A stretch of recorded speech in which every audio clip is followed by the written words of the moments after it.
les va? Buenas noches. Bueno, siendo las 7:30 de la tarde, como todos los miércoles, damos paso a esta 12ª edición del curso de actualización, 11ª de integración de imagen cardíaca, y en total llevamos 30 cursos desde el año 1995-96, en el cual comenzamos a dirigir cursos de este tipo. Me acompañan, a mi lado está Mauro Díaz Rengifo, uno de los coordinadores. Buenas noches, Mauro, ¿cómo estás? Buenas noches, Martín, buenas noches a todos. Buenas noches. Y del otro lado lo tengo a Martín Fernández, el coordinador de unidad coronaria de Trinidad Palermo. Martín, ¿cómo estás? Buenas noches, Martín, ¿cómo andás? ¿Todo bien? Y también encargado de todo lo que es ultrasonido de Internación Palermo. No la veo a Ana, que está con problemas, pero sí estoy con Ivania Ailón, que me va a acompañar hoy. Vamos a hacer una charla en dueto. Ivania es la coordinadora de tomografía y resonancia de Trinidad San Isidro y Trinidad Ramos Mejía, y a la vez también está en otros centros también, y en el consejo de la SAC de lo que es tomografía y rezo, y por supuesto ha estado con nosotros y hemos aprendido juntos este camino lindo de la resonancia y tomografía. ¿Cómo está, Ivania? Activo el audio. Muy bien, ¿qué tal? ¿Cómo va? Buenas noches a todos. Mauro, Martín. ¿Cómo estás? Ivania, ¿cómo estás? Sí, Muy suba bien. un poco el volumen. No sé si se escucha bien mi voz, díganme. Y suban Sí, perfecto. ustedes de voz. Se escucha bien, Martín. Bueno, por otra parte les cuento, mientras hacemos estos 5 minutos de avisos parroquiales. El día 3 de agosto, o sea, el próximo miércoles no tenemos, porque es el curso de la Sociedad Argentina de Cardiología, el curso de imágenes de la Sociedad Argentina de Cardiología. Por eso, obviamente, que nos dedicamos al curso del Congreso Argentino. Es el próximo miércoles, eso ya estaba pactado. Lo que no estaba pactado es que el 3 de agosto tampoco vamos a tener clases, y la mandamos al final, que es la clase de cardioportología. ¿Por qué?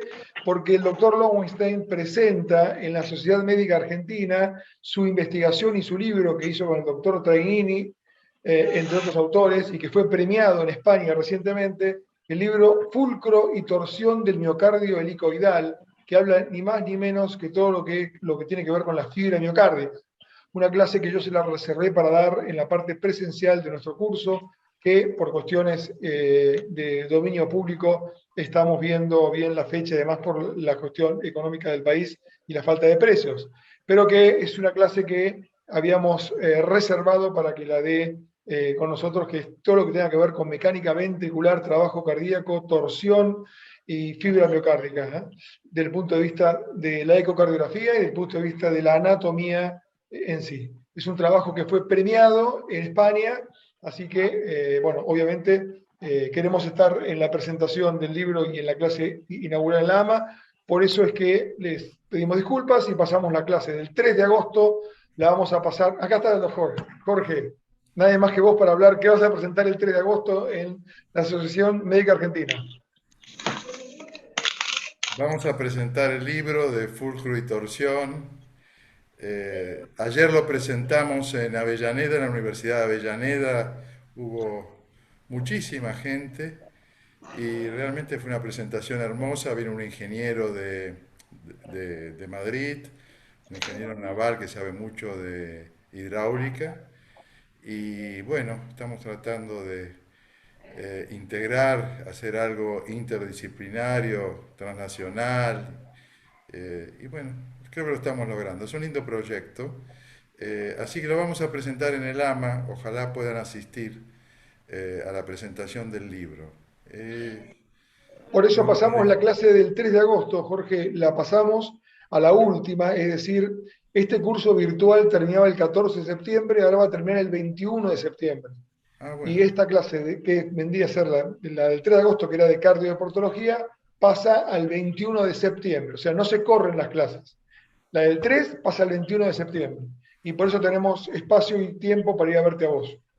No, bueno, gracias. Hay lindos adelantos en cuanto que siempre nos faltaba a los ecografistas estudiar los vórtex. Y hoy está accesible cuantificar los vórtex, o sea, cuánto se disipa de la energía, cuánto se expulsa, cuánto queda de remanente, algo que el 4D Flow hacía en resonancia, hoy lo podemos hacer por eco. Y casualmente es la empresa Esaote quien desarrolló este programa. Es muy interesante. Justamente el hiperdoppler, ¿no?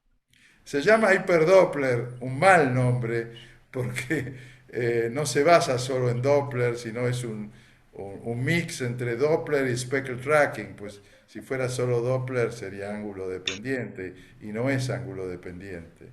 Pero es muy interesante. Habría que ver en qué aplicaciones tiene, pero es muy fácil de usar. Con un 3 cámaras bien hecho, se puede obtener toda la información. Bueno, por ahí quizás vamos a hablar en voz alta, esto no fue hablado de antes, ni mucho menos, pensar que quizás si logramos hacer el curso presencial, tener algún taller de la gente de Tecnoimagen que nos auspicie en este curso y nos apoya ya en el segundo año con esta técnica nueva, ¿no? Sí, esto es revolucionario, realmente. Qué bueno, qué Y bueno. saben que yo no estoy en esa bote, pero bueno, no importa. Queremos a la ecocardiografía independientemente de la empresa. Gracias. Ya debe estar por empezar, no quiero interrumpir, pero gracias. Puedo Bueno, llegar a tiempo. Voy a escuchar solo, por favor, Martín, no me pregunten. sí, otro aviso parroquial. Hoy al final de la charla hay una encuesta en donde se va, digamos, justamente a preguntar más o menos para tener una idea de quiénes estarían dispuestos a ir a la reunión de Chascomús. bien. Vamos a ver, tener más o menos un número, porque, bueno, como les conté, no vamos a hablar de esto, pero sabemos la situación delicada que está atravesando la Argentina en la parte económica, y por eso queremos ver un poco todo, ¿no? Bueno, ya es hora, comenzamos para no trazarnos. Hoy vamos a hablar de pericardio, desde la fisiología a la tomografía y resonancia. Haremos una charla en dueto.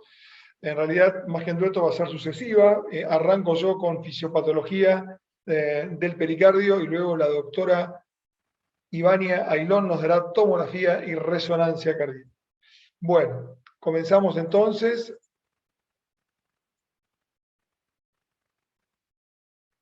De lo que voy a hablar fundamentalmente, y más que nada, es del espacio pericárdico. Un tema que realmente me apasiona porque entender qué ocurre en el espacio pericárdico hace que entendamos todo después lo que vemos en las técnicas de imagen cardíaca, sobre todo el eco, que es el primer elemento que vamos a tener como técnica diagnóstica ante un problema pericárdico. Arrancamos con algo muy simple y muy sencillo, que es que obviamente el pericardio, ustedes lo saben bien esto, el pericardio no es imprescindible.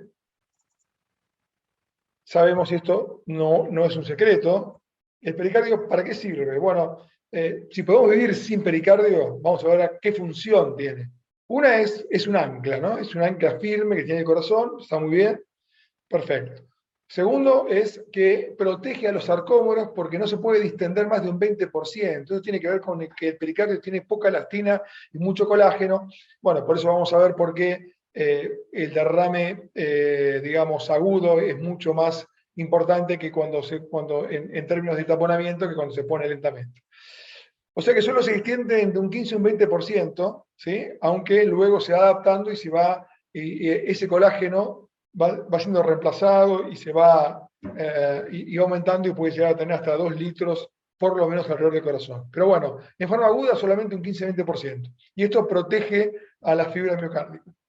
Tercero, que distribuye las fuerzas hidrostáticas alrededor de todo el corazón. Esto no es ni más ni menos, que lo vamos a ver y es muy importante entender esto, y creo que es lo más importante de mi charla, que puedan entender esto, equilibra la presión pericárdica con las cámaras cardíacas, porque en realidad lo que está haciendo está tomando la presión intratorácica. Ahora lo vamos a explicar bien.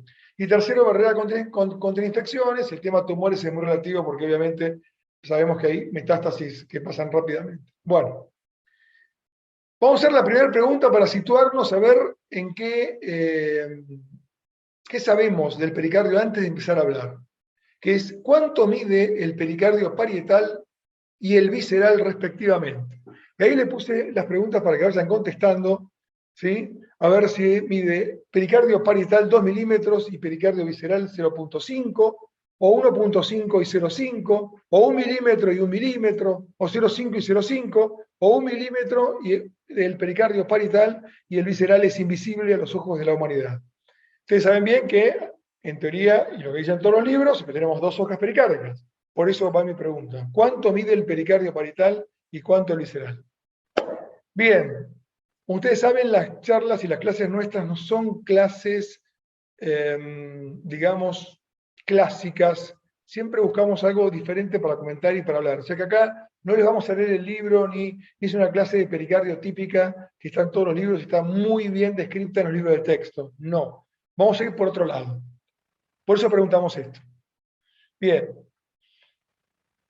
La respuesta correcta fue la que más tuvo adeptos, que es la de 1 milímetro para el pericardio parietal y el pericardio visceral es invisible a los ojos de la humanidad y solo se puede ver con microscopio. Este es un concepto clave para empezar a entender pericardio de otra manera y de otro punto de vista. Vamos a ver, gracias, cierro la votación.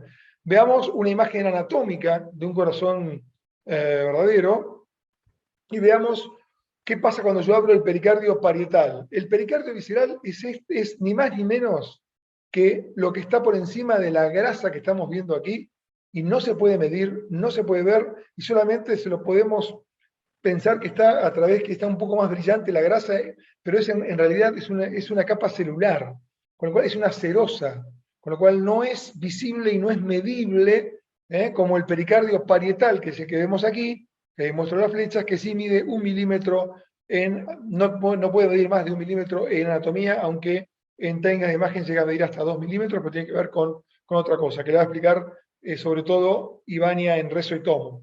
Pero ven ustedes el espacio pericárdico, entonces, es todo este espacio que está aquí entre el visceral, que no vemos, pero se ve una serosa por encima del corazón, por encima de la grasa fundamentalmente, como vemos aquí, y el pericardio parietal. Esto es un espacio casi virtual, donde generalmente ocupa no más de 20 mililitros, ahí pusimos 50, pero en realidad los libros también marcan 20, 25, no más de eso, y tiene un deslizamiento el pericardio parietal sobre la serosa, sobre el pericardio visceral, un deslizamiento permanente de 1.5 centímetros, que en 80 años llega a dar 90.000 kilómetros, perdón, que son casi 2 vueltas alrededor del mundo. Así que fíjense ustedes que está en permanente roce, entonces, el pericardio parietal con la serosa del pericardio visceral. Bien. Vamos a darnos una idea exacta, entonces, de dónde estamos parados cuando hablamos de pericardio visceral, pericardio parietal y espacio pericárdico. Aquí estamos viendo el miocardio. Yo le agrego la cámara, que es sangre. Vamos a hablar sobre todo de ventrículo derecho, donde más interferencia, donde más influencia hay entre el espacio pericárdico y las presiones del espacio pericárdico y la cámara derecha. Ahí tenemos la cámara derecha. Perfecto. Ahora, ¿qué viene hacia afuera? Grasa. Grasa subepicárdica. Por esta grasa circulan las coronarias.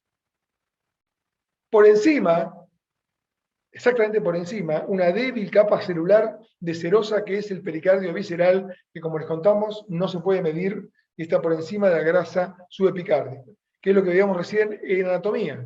Así que tenemos grasa por donde circulan las coronarias y tenemos el pericardio visceral.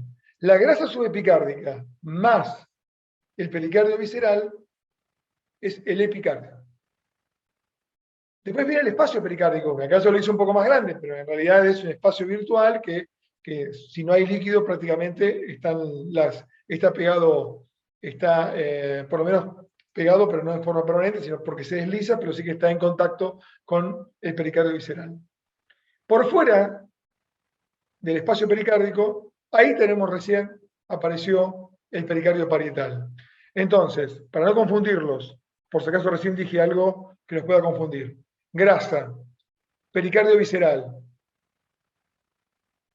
espacio pericárdico, nueva serosa, esto amarillo, pericardio parietal. Entonces, lo que recubre todo el espacio pericárdico es una serosa. La capa interna del pericardio del pericardio parietal es una serosa, igual que la serosa que cubre la grasa subepicárdica. Por lo tanto, todo el espacio pericárdico está recubierto por esta serosa. Y por fuera del pericardio parietal, que mide 1 milímetro, en condiciones normales, tenemos la grasa extrapericárdica. Y ahí estamos viendo la coronaria por donde pasa. Entonces, esto es importante para entender que las técnicas de imagen cardíaca habitualmente distinguen entre grasa y grasa. La tomografía, por ejemplo, ¿sí? Porque no se ve el pericardio. Entonces, la forma de ver el espacio pericárdico es ver entre grasa y grasa, entre la grasa subepicárdica y la grasa extrapericárdica. Aquí estamos viendo entonces la serosa, que no es ni más ni menos que la capa visceral y la capa interna de la capa parietal. Esta serosa, miren lo que es, son células mesoteliales, monoestratos ciliadas, que generalmente absorben y generan líquido a la vez, y es una capa de células. Esta es la serosa. Entonces, estas serosas son, como les conté, células mesoteliales, que trabajan mucho en el tema de absorber líquido y de generar líquido a la vez. Tapizan todo el espacio pericárdico, la capa interna del pericardio parietal y el epicardio, digamos, ¿no? Lo que es la grasa subepicárdica. El pericardio parietal, que es el que conocemos, que podemos tocar y podemos ver, y que mide 1 milímetro, dijimos, son 3 capas de colágeno y muy poco elastina. Por eso tiene nada más que un 20% de elasticidad en agudo. Y con eso, como dijimos, protege un poco el sarcómero. La capa visceral, entonces, nada, son solamente células, es nada más que serosa, y esta serosa, como dijimos, si volvemos a repetir, tapiza todo el espacio pericárdico. Bien. Miren cómo se ve el pericardio parietal en su capa externa, donde tiene grasa extrapericárdica, y en su capa interna, donde está la serosa. ¿Bien? Totalmente distinto las características del pericardio parietal por fuera del pericardio parietal por dentro. Y aquí estamos viendo en vivo, pues una foto, pues en vivo, un corazón en una cirugía cardíaca, en el cual justamente le preguntaba yo al cirujano dónde estaba el pericardio visceral, y hasta ellos mismos a veces dudan, dicen, pero está, es que no, se lo sacamos, no. Bueno, no se ve. Es esto brillante, que es toda esta grasa que está acá, está por encima de esta grasa. Y ahí está el espacio pericárdico. Bien. Sigamos. Aquí ya estamos viendo una imagen de eco y vamos a ver cómo se ve de un paciente con derrame pericárdico. Y miren cómo se ve la grasa subepicárdica inflamada y el pericardio visceral. Yo no puedo decir que esto sea solamente pericardio o solamente grasa.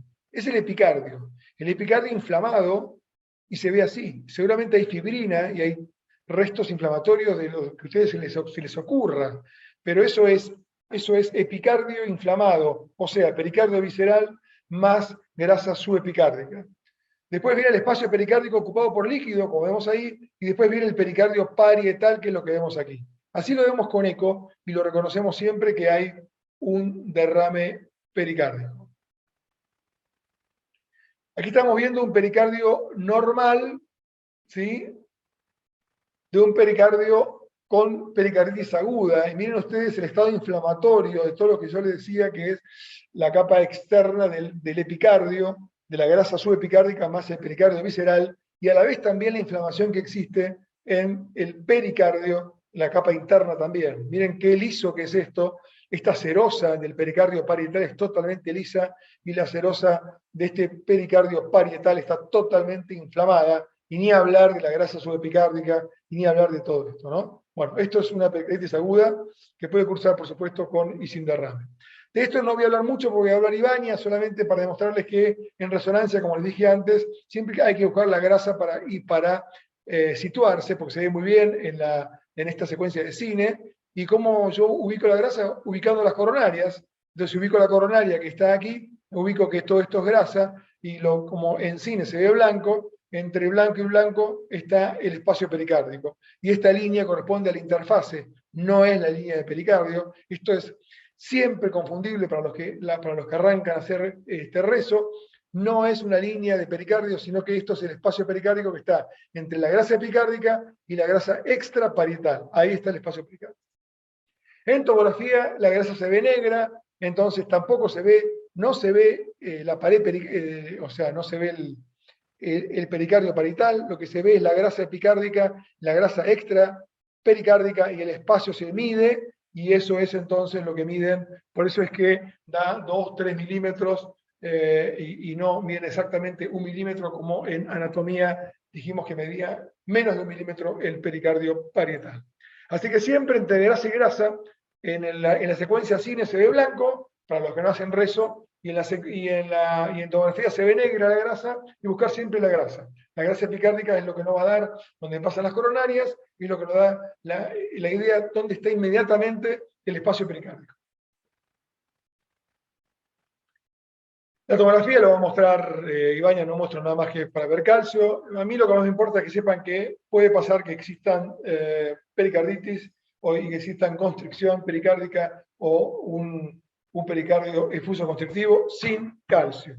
La tomografía es muy buena para ver calcio, la resonancia no, el eco tampoco, pero saber también que puede haber patología pericárdica grave en cuanto a constricción sin calcio.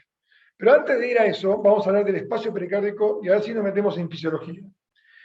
Cuando yo inspiro, la presión del tórax se vuelve negativa, lo sabemos, y aumenta el retorno venoso y aumenta el volumen en cámaras derechas. Entonces, yo tengo -2 en el tórax y esto se transmite directo a un espacio pericárdico normal donde no hay ninguna patología. Si tengo -2 en el espacio pericárdico, tengo -2, si tengo -2 en el tórax, tengo -2 en el espacio pericárdico. Cuando expiro, tengo +2 en el espacio intratorácico y voy a tener entonces +2 en el espacio pericárdico.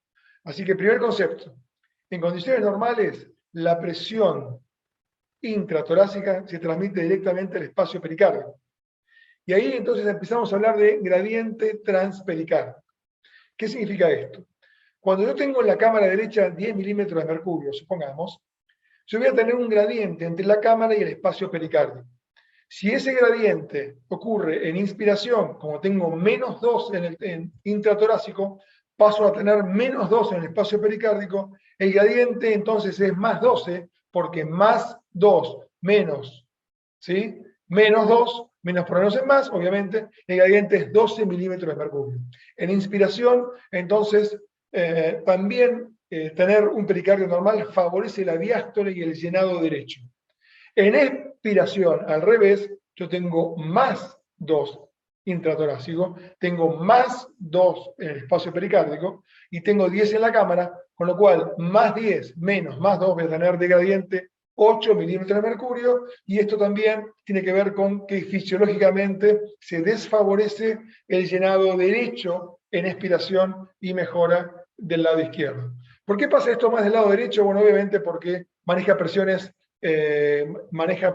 más bajas que el lado izquierdo, mucho más bajas que el lado izquierdo, sobre todo el ventrículo derecho, con lo cual es mucho más pasible que esté influenciado por presiones intraespacio pericárdico. ¿Sí? Bueno.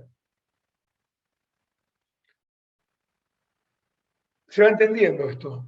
Lo que estamos diciendo ni más ni menos que hay una influencia absoluta y total entre la presión, en condiciones normales, entre la presión intratorácica y el espacio pericárdico y la cámara, sobre todo la cámara derecha.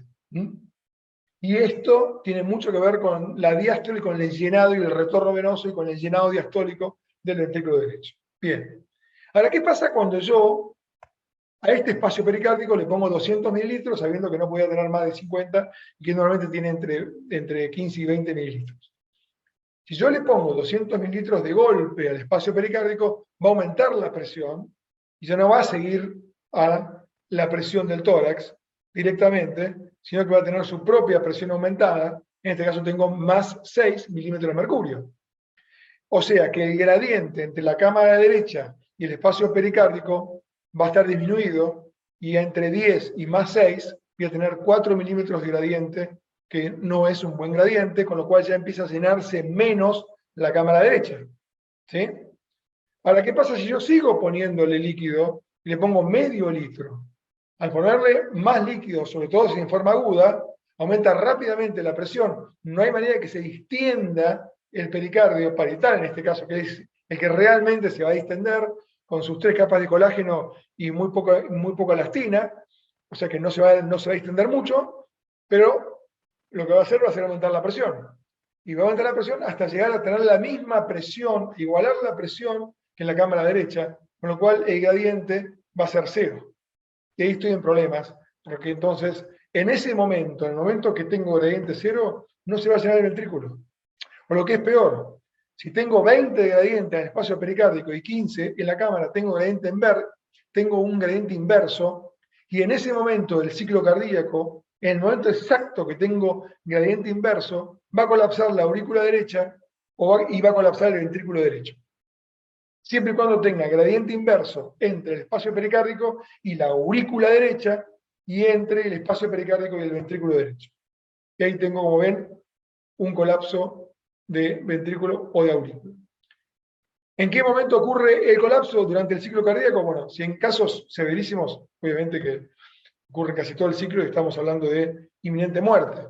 Pero en un derrame pericárdico de un paciente sintomático con signos de taponamiento, ocurre en el momento exacto del ciclo donde hay menos presión en la cámara, o sea, la aurícula derecha o el ventrículo derecho. En ese momento, perdón, en el momento en que hay más presión. En ese momento, el gradiente entonces va a disminuir aún más o va a ser 0, y en ese momento entonces hay colapso. Como no se puede ir hacia la pared libre, en este caso del ventrículo derecho, porque hay una hipertensión en el espacio pericárdico, hay una disminución de la elasticidad en el pericardio parietal, hay todo algo que no deja que libremente la pared libre se relaje y llene, va a molestar a su vecino izquierdo, entonces va a tener este movimiento que vemos del septum en el taponamiento. Y esto se debe a la interdependencia ventricular. Antes de pasar a la imagen esa, les muestro ahora que, obviamente, cuando tenemos gradiente inverso, rápidamente corrige y aumenta la presión para poderse llenar y rápidamente se igualan las presiones. Y este es uno de los temas por el cual se igualan las presiones. Pues si no, con un gradiente inverso todo el ciclo, imposible que funcione nada. Bien, este es uno de los mecanismos de compensación que tiene el corazón. Y aquí hablamos entonces de la interdependencia ventricular, que es clave, que esto ocurre en forma fisiológica cuando inspiro y expiro. Cuando inspiro aumenta el retorno venoso y cuando expiro disminuye el retorno y aumenta el flujo del lado izquierdo. Esto se exacerba durante cuando hay derrame pericárdico y en el momento de cuasi taponamiento, en el cual entonces el ventrículo derecho por interdependencia molesta al ventrículo izquierdo, a su vecino izquierdo, y hace disminuir aún más el gasto cardíaco que en condiciones fisiológicas, y esto se traslada clínicamente al pulso paradojal que ustedes miden en clínica, que es ni más ni menos que normalmente no tiene que ser mayor de 10 milímetros la diferencia en inspiración, ¿sí? Cuando yo tomo el pulso paradojal con manguito versus expiración, y en el momento que tengo un casi taponamiento o en vías de taponamiento o con taponamiento cardíaco, esto aumenta y voy a tener entonces mayor diferencia y menor porque tengo menor gasto cardíaco izquierdo. Este es el pulso paradojal, que ustedes lo conocen y lo saben muy bien. Miren en este caso cómo se ve el punto amarillo, es el septum interventricular. Como les contaba, no puede ir hacia la pared libre, no puede ir hacia la parte externa, hacia la parte anterior, por la hipertensión del espacio pericárdico, por el aumento, la disminución de la distensibilidad, el aumento de la rigidez pericárdica. Entonces, ¿qué hace? Molesta a su vecino y disminuye el gasto cardíaco izquierdo. Bien. Muy bien. Bueno, ya entendimos un poquito la importancia del espacio pericárdico, y cuando yo entiendo esto, entonces entiendo todo, y puedo ver que hay una oscilación por culpa del pericardio en cámaras derechas cuando hay signos de taponamiento, porque no colapsa la aurícula y el ventrículo a la vez, sino que, como les dije antes, colapsa en el momento exacto donde tengo menor gradiente entre el espacio pericárdico y la cama pericárdica. Entonces, ese es el momento que colapsa. Por eso hay una oscilación, como una especie de lombriz, ¿sí? de movimiento de lombriz, en el cual primero colapsa la aurícula, después el ventrículo, o al revés, depende de en qué momento del ciclo lo estén mirando. Muy bien. Bien. Pasamos a constricción pericárdica. Bueno, para entender esto, uno generalmente habla de hay líquido en el espacio pericárdico, o el otro extremo es no hay líquido, pero hay una coraza de calcio, o una coraza de fibrina, o lo que sea. En realidad no es todo tan así. Hay, por supuesto, casos de constricción pericárdica pura, de molde de calcio, pero normalmente la disminución de la distensibilidad y demás hace que muchas veces nos encontremos con derrames pericárdicos que también tienen algún tipo de constricción pericárdica, ¿sí? Porque inevitablemente disminuye la distensibilidad del pericardio parietal. Con lo cual, siempre va a haber un poquito de componente o un poquito más, o un pericardio, un derrame efuso constrictivo que tiene ambos signos. Bien.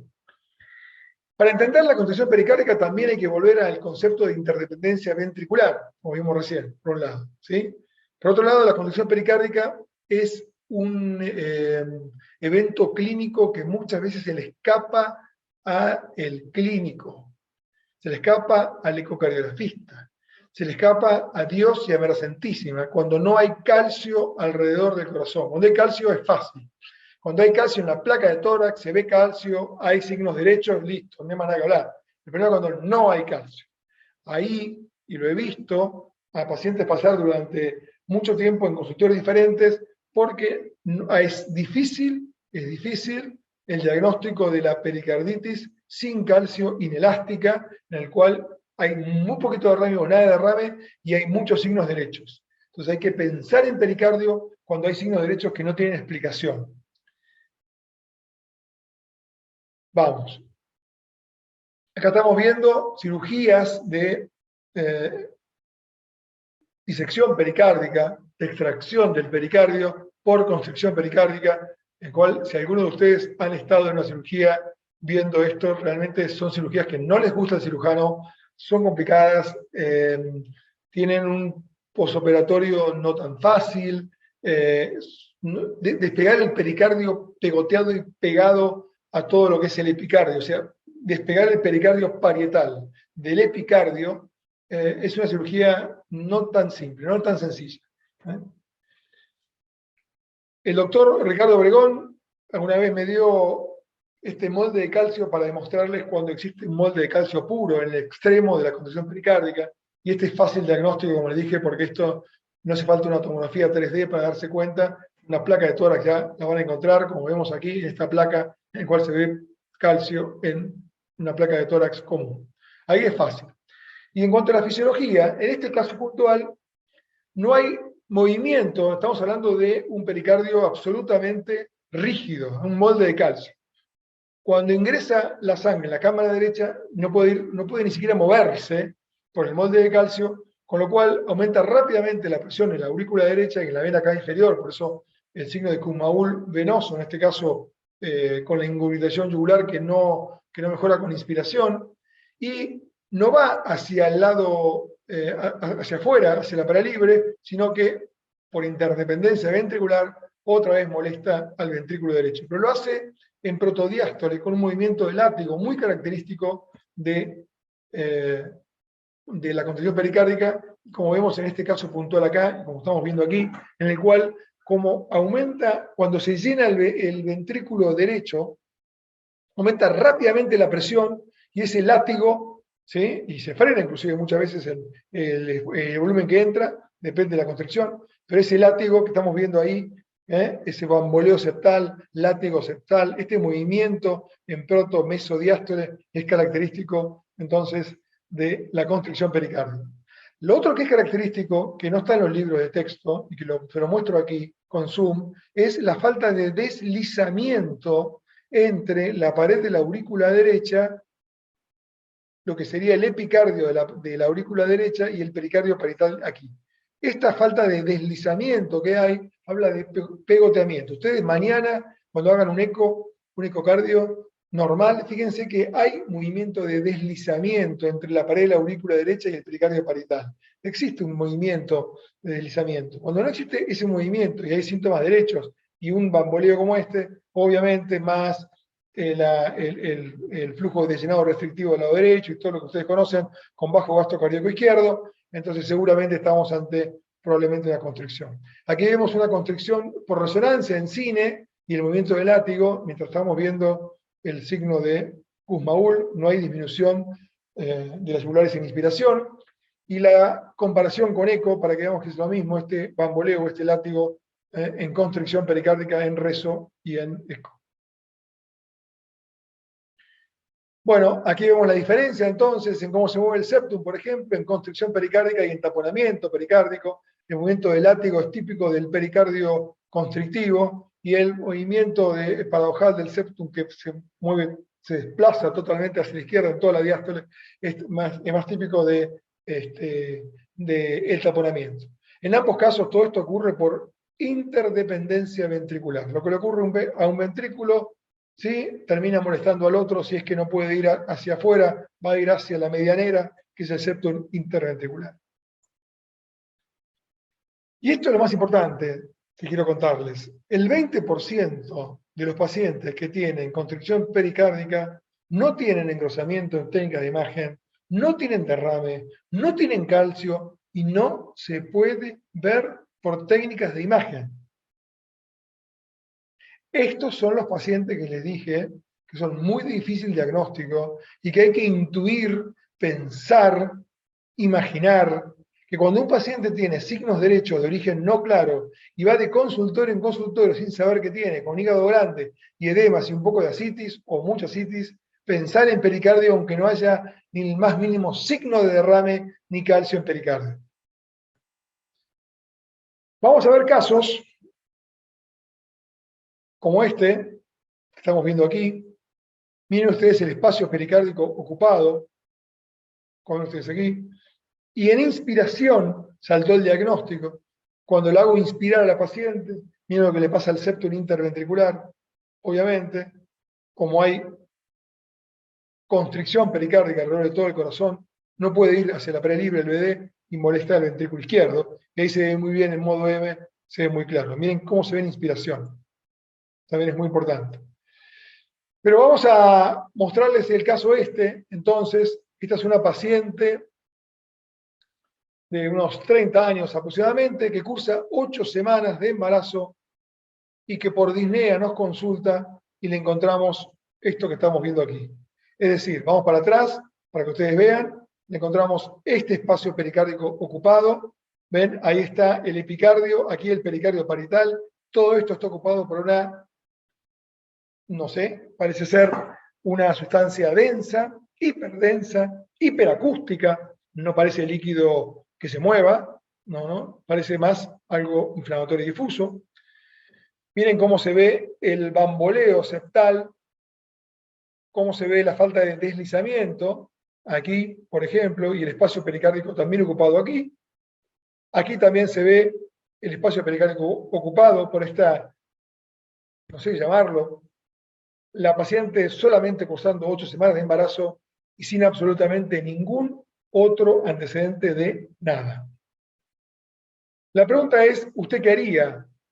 La paciente tiene disnea, lleva nada más que 2 meses de embarazo, le quedan 7 meses de alto volumen minuto, de alto requerimiento energético por parte del corazón para poder nutrir a ese chico, y en el 8º mes de embarazo encontramos esto que no se puede punzar y que solamente podemos guiarnos por lo que estamos viendo y por un análisis de sangre que no dio nada demasiado importante. La pregunta es, ¿usted qué haría? Y pusimos esto para que vean. Suspensión de embarazo, tratamiento médico con antiinflamatorios. ¿Cuál? Porque no es fácil dárselos. ¿Qué le doy? 8º mes de embarazo. No le puedo dar cualquier antiinflamatorio. O, tercera opción, nada y espero. Esta es una paciente, mientras ustedes están votando y pensando, que discutimos en Ateneo hace un par de años, y estas son las 3 opciones que discutimos en ese Ateneo con la paciente que estaba con disnea de esfuerzo, taquicárdica, aunque compensada y sin requerimiento de nada que no sea mirarla.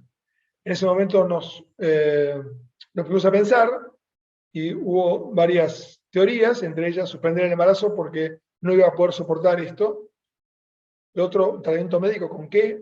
Porque hay muy poco de lo que se puede dar, pero dar algo que pueda. Y lo otro es nada y esperar. Votamos y les cuento el resultado final. Suspensión del embarazo 19%, tratamiento médico con antiinflamatorios 29% y nada y espero 52%. Bueno, veamos qué pasó entonces en la semana número 10. Aquí vemos el espacio pericardio ocupado, no se hizo absolutamente nada, no se suspendió el embarazo, prácticamente no se le dio medicación y empezó a mejorar solo. Y miren ustedes acá, esto es mucho más claro todavía, a 10 días de haber hecho el eco o a día del ingreso, aquí vemos el espacio pericárdico ocupado por esta densidad y aquí ya se ve brillante, pero mucho menos, y aquí en el paraesternal, a nivel de la cara posterior del ventrículo izquierdo, cambió radicalmente. Bien, o sea que en ese momento, cuando se eligió no hacer nada fue lo más óptimo para la señora. Si hubiéramos hecho otra cosa, hubiera sido un desastre. Veamos este otro paciente que estamos viendo aquí. Espérenme que yo no puedo ver la pantalla completa para... no tengo, porque no puedo ver lo que dice arriba. Bueno, este paciente es un paciente con insuficiencia cardíaca derecha sin etiología clara, que es uno de los pacientes que anda deambulando por consultorio sin calcio en pericardio, porque si no es muy fácil de ver. Y miren ustedes que tiene derrame pericárdico y tiene también, vamos a ir para atrás, derrame pericárdico y tiene también este movimiento, no sé si es un bamboleo, pero por lo menos es un movimiento anormal del septo interventricular. ¿Sí? Bien, este paciente, ahí lo vamos a ver, espérenme porque es una imagen, ahí van a ver lo mismo que yo les decía. Miren la pared de la aurícula derecha, el techo de la aurícula derecha, ¿sí? Miren el espacio pericárdico ocupado y el no deslizamiento. Bueno, esto es un signo de constricción pericárdica, además de derrame mixto. El paciente fue a cirugía, aquí está la cirugía, y como les contaba, pudimos filmar la cirugía, y son cirugías, espérenme que el cirujano está hablando ahí, y son cirugías trabajosas, dificultosas, no muy simpáticas para el cirujano y con postoperatorios que no son tan fáciles tampoco. Miren la cantidad de hemorragia, esto tiene que ver con la inflamación. Cuando rompen el pericardio parital, hay una invaginación, hay como globitos, porque claro, está todo a tensión. Entonces, como el pericardio está a tensión, ahí están separando el pericardio parital, ahí comienzan la separación del pericardio parital, lo van disecando de a poquito para no romper el epicardio, que está muy inflamado también. Cuando van separando bien pasa esto, esta invaginación. Al liberar la tensión de la constricción pericárdica, entonces comienzan a aparecer estos globitos de movimiento porque comienza a llenarse más el ventrículo, obviamente. Y el postoperatorio, bueno, si bien fue un poco complicado, pero no tanto como para que el paciente no se vaya de alta, y está abajo tienen el eco donde no se ve movimiento paradojal ni nada raro, el eco postoperatorio que queda, por supuesto queda con un engrosamiento y demás, pero haciendo una vida cuasi normal. Bueno, bien. Entonces, como les contaba, esto del derrame más constricción es lo que uno tiene que buscar habitualmente. Vamos a ver otro paciente, antes de darle curso a la doctora Aylor. 32 años, tabaquista de 40 cigarrillos por día, también mujer, ingresa en emergencia por un dolor abdominal, diarrea, vómitos, un cuadro que fue evaluado en guardia como un abdomen agudo, típico abdomen agudo. Días antes tuvo un cuadro respiratorio de vías aéreas superiores con fiebre, le dieron antibióticos orales y ella refería que estaba con astenia y con disnea en las últimas horas. Al tener un dolor de panza, un dolor abdominal, donde se le tocaba la panza y le dolía muchísimo, diarrea y vómitos, le hacen una laparoscopía exploradora donde encuentran 800 mililitros de líquido citrino sin otra anormalidad, ¿sí? O sea, había líquido libre en cavidad. Sin tener un diagnóstico muy claro, la señora post laparostomía ingresa nuevamente en el shock room por hipotensión arterial, con mala respuesta a la expansión con cristaloides y con taquicardia. Por lo cual en ese momento se decide su terapia, se decide su internación en terapia y comienza con expansión. Claro, abdomen agudo, se choca y empiezan a pasar el líquido, ¿no? Obviamente. Bien, le pasan cristaloides, le pasan de todo y pasa a terapia intensiva. Aquí está, no voy a hablar mucho porque no hay tiempo, pero básicamente hipotensa, taquicárdica, con una frecuencia cardíaca de 24 por minuto, pero saturando muy bien y con hepatomegalia muy dolorosa, no ingurgitación yugular, ¿sí? Y no toleraba el decúbito. El examen de laboratorio les muestro nada más que los datos más evidentes, 20.000 blancos, ¿sí? Y serología viral positiva para virus influenza tipo A. Este es el electrocardiograma donde, estando hipotensa y con taquicardia, se ve, como ven, microvoltaje. Cuando vemos microvoltaje, además de pensar en amiloidosis, pensamos también en que puede haber un compromiso pericárdico. Bueno, esta es la tomografía y ahí como yo les mostré humildemente que en tomografía la grasa se ve negra, así que si esto es negro, esto no es derrame, no es espacio, sino que esto es grasa, lo negro es grasa, así que había espacio pericárdico muy aumentado, como ven ustedes, de grasa a grasa, el fondo acá es negro, así que por supuesto se le hizo un eco rápidamente y nos encontramos con esto. Detrás de toda pericarditis hay que pensar siempre en la miocarditis, y en este caso puntual lo que estábamos viendo es esto que ven ustedes aquí, post-laparotomía, un derrame pericárdico no muy grande, una inflamación del epicardio brillante en la grasa más el espacio, más el pericardio visceral, espacio pericárdico no muy grande, como les decía, pericardio parietal, y disfunción ventricular con aumento de grosor miocárdico. Aumento del grosor parietal. En una paciente, 32 años, sin antecedentes de absolutamente nada, sin antecedentes de hipertensión arterial y menos de miocardiopatía hipertrófica. Brillante como estaba el miocardio. Bien, aumento del ProBNP, como ven ustedes acá, y aumento de la troponina ultrasensible también.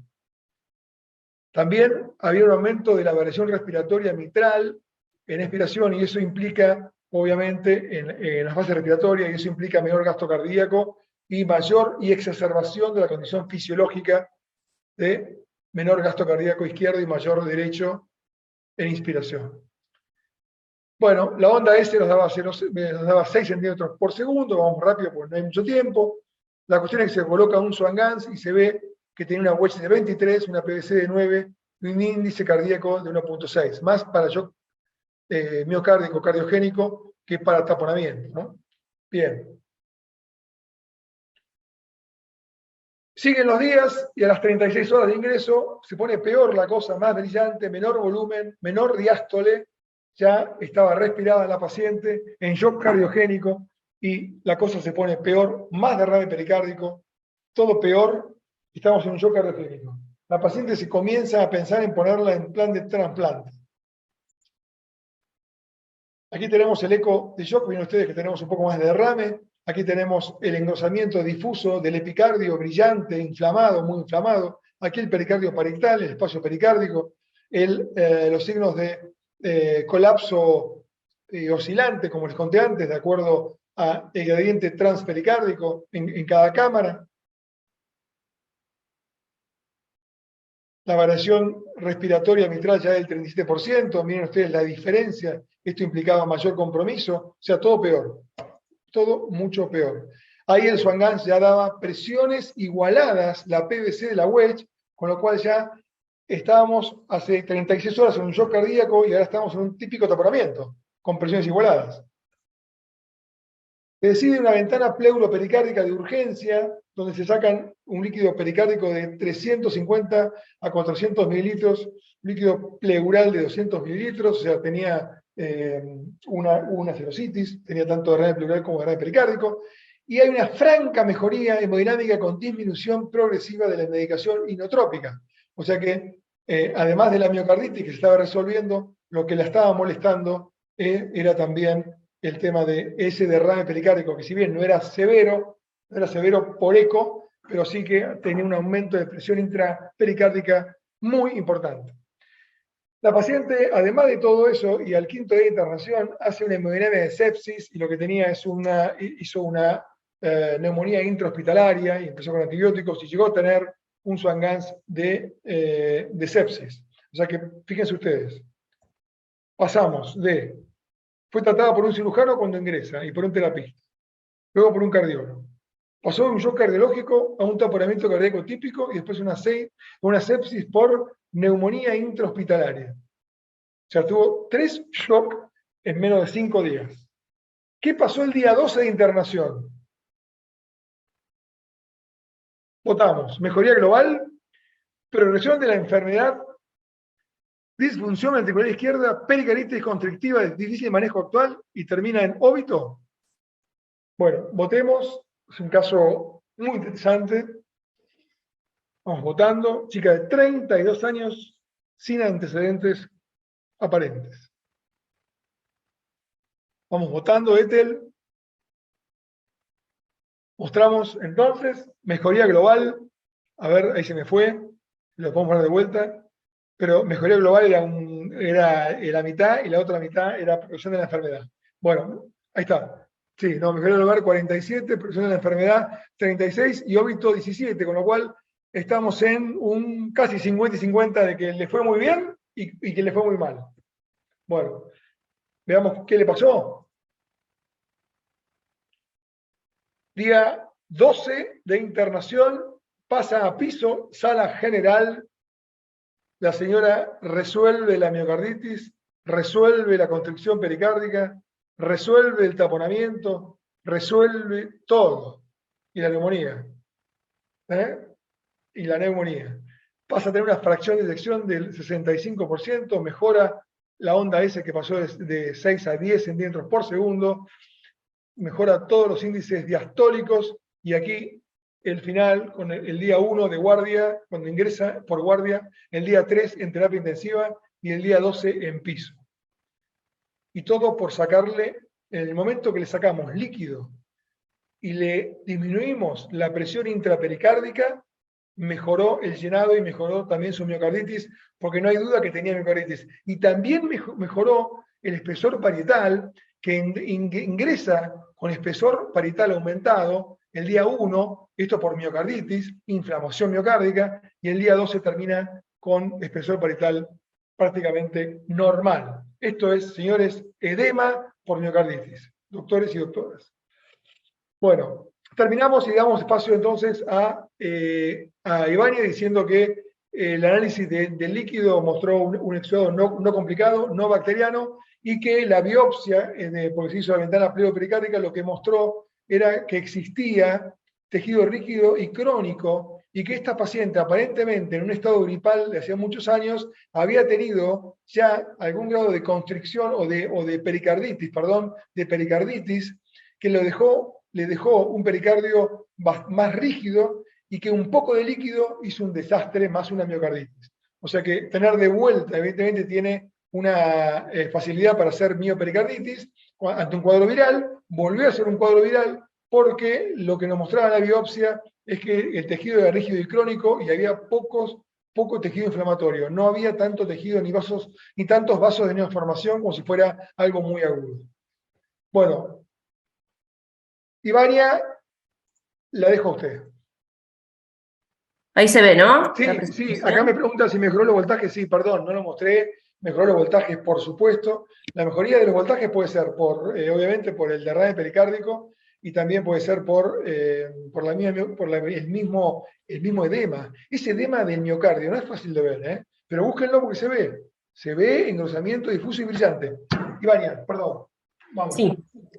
Bueno, vamos a continuar con pericardio. Lo que voy a hablar ahora es entonces pericardio, de la compleja fisiología a la moderna resonancia y tomografía, y ya hablo extensamente sobre la fisiología, así que no me voy a extender mucho en eso, y voy a concentrar la charla en el rol de la resonancia y la tomografía para la evaluación del pericardio.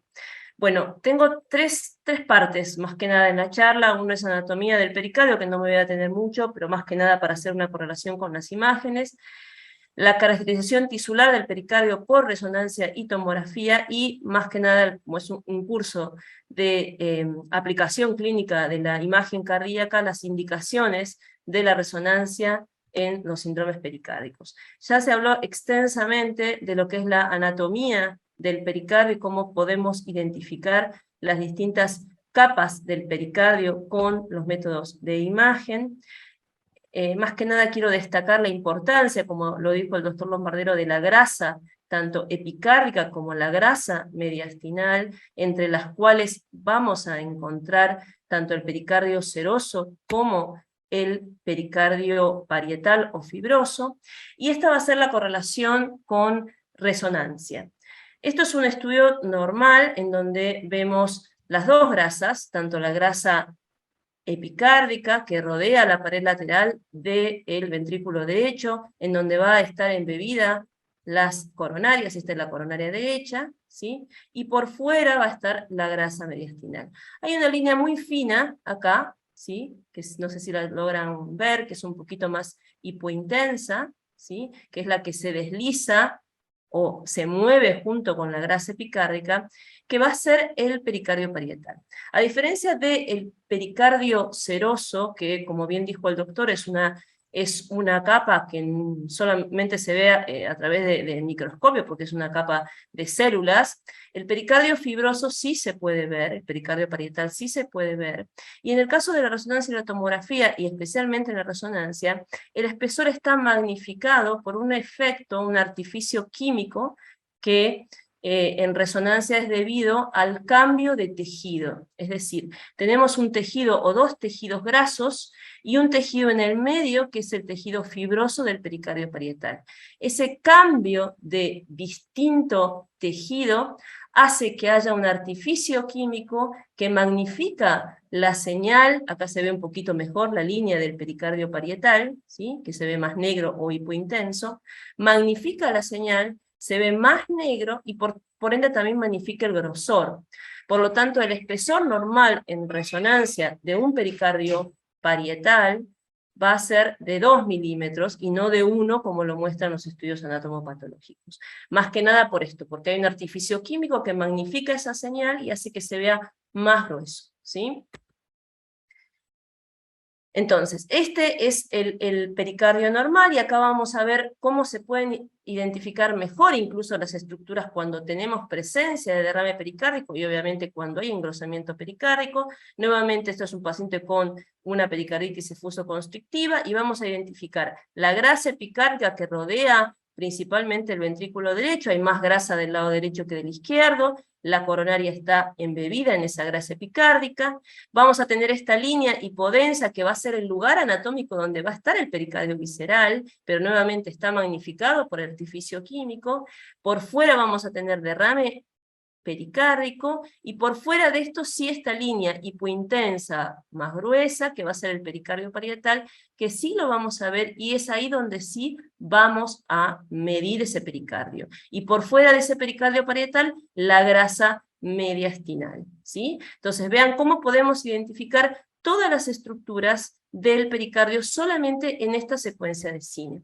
Acá lo que vemos es el grosor del pericardio parietal normal por resonancia, por este artificio químico que obviamente difiere del espesor normal que se puede encontrar en las autopsias o en las anatomías patológicas.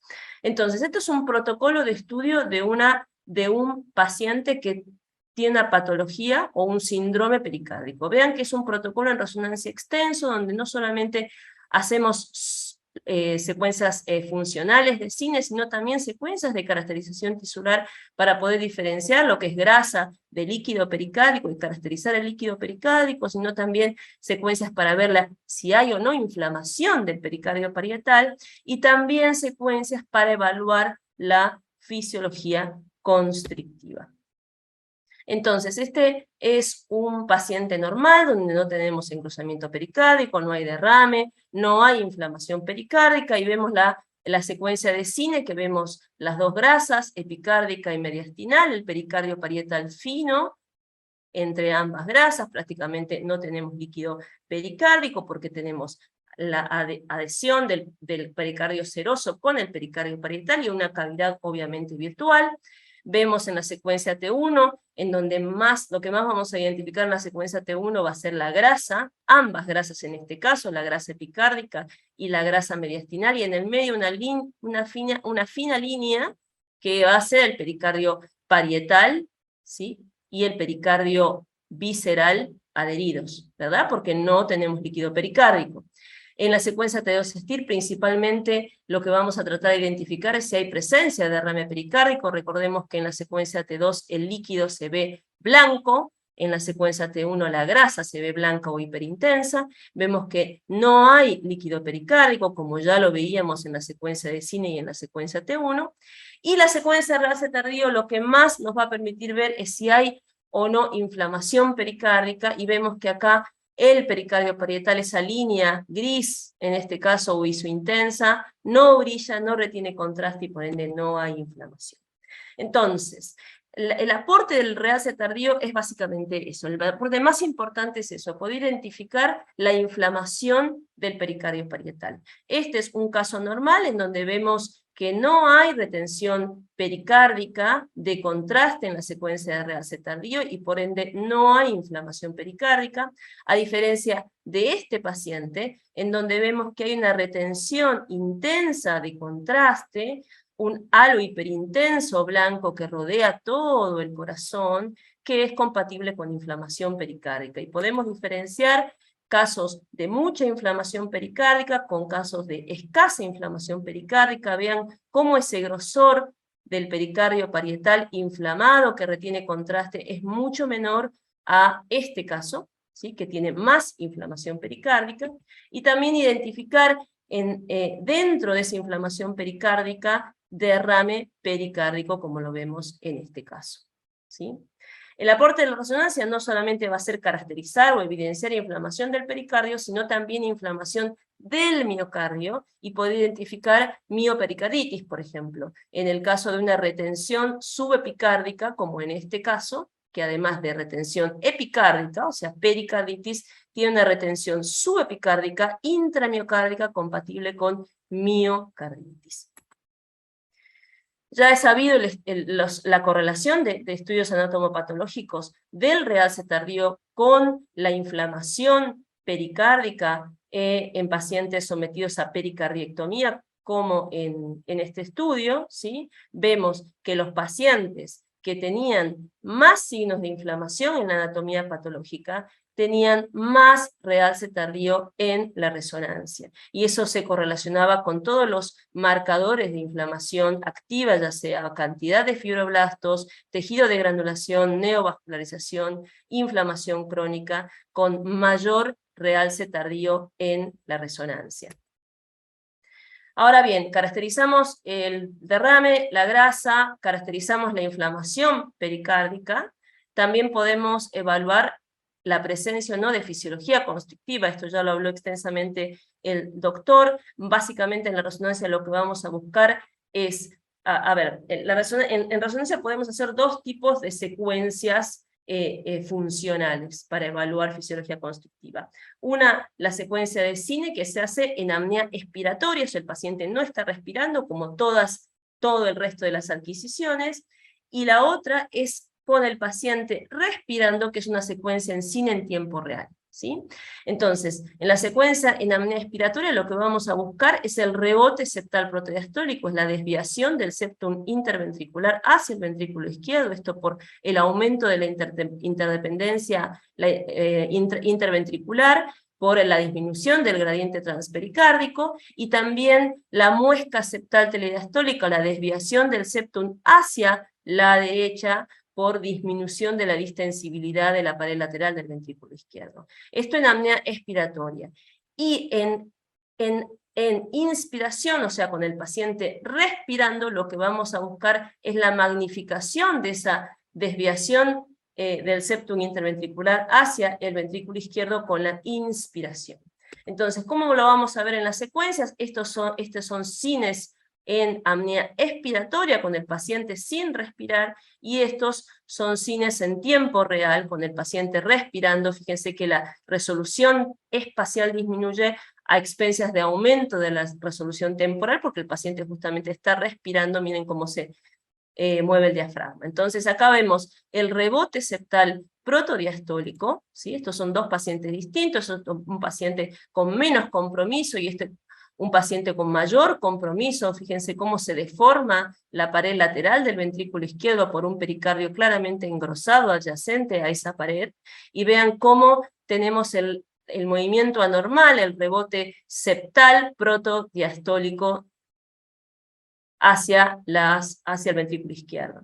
Y en la secuencia en cine en tiempo real, es decir, con el paciente respirando, vemos cómo cuando el diafragma baja, o sea, el paciente está en inspiración, se produce la desviación del septum interventricular, el aplanamiento hacia el ventrículo izquierdo.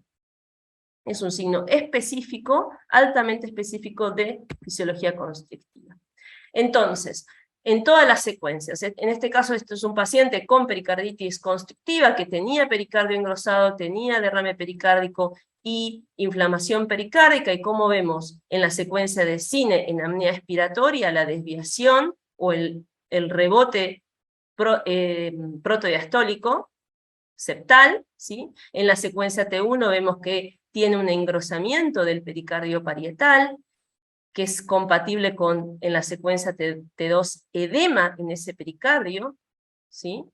Y algo de derrame pericárdico adyacente a la pared posterior de la aurícula izquierda, y vemos en la secuencia de realce tardío que todo ese pericardio inflamado y grueso retiene intensamente contraste compatible con pericarditis, o sea, inflamación activa con escaso derrame pericárdico. Vean acá, estas áreas negras o hipointensas que no retienen contraste, son derrame pericárdico que está en mayor magnitud en la pared posterior de la aurícula derecha. O sea, tiene mucha inflamación pericárdica y poco derrame y clara fisiología constrictiva. Ivania, entonces, para que quede claro, vaya para atrás un poquito antes de pasar a tomo. Realce tardío en pericardio no significa fibrosis necrosis como ocurre en miocardio, sino que significa inflamación. Sí, o sea, es decir, cuanto más grueso, o sea, más espesor tiene la retención de contraste en el pericardio, habla de mayor inflamación activa. Si tenemos poca retención, una fina retención, como lo habíamos mostrado en el ejemplo anterior, no quisiera salir de la diapositiva, pero bueno, por ahí vale, ¿sí? Acá, en esta, ¿sí?